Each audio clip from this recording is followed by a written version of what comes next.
tipid ba? Parang hindi. Alright, yan. Magandang tanghali mga panalo. So, for today's vlog, tuturo natin sa inyo kung paano magtanggal ng drain plug na bilog na. So, ito yung 19. Tama naman yung tools, pero ayaw na matanggal.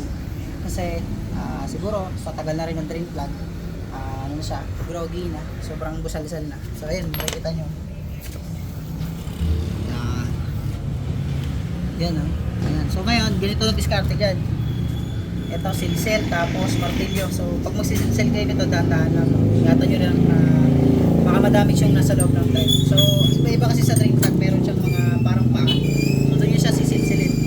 Let's go, tanggalin natin. Ito yung mga paa nyo. So ganito na yung solusyon pag nasira na yung ano. Ayan, ganito na lang, kaya pa.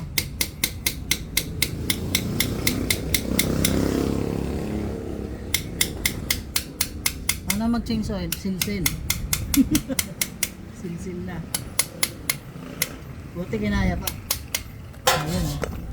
Gamitin natin ng 19 ml. 90 ml na bilog.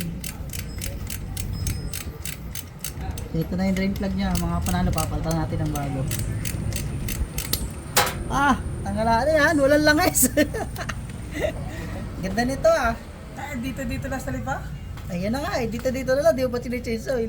Intek na ma-change oil, wala na. Siguro mga 100 ml na lang ito mahigit. So ganun na pala resulta pag sinisilsil, wala na pala langis. Ano pre, tinipid mo naman, mura na nga nang bigay ko ng langis. Ayan bilog Ano yan?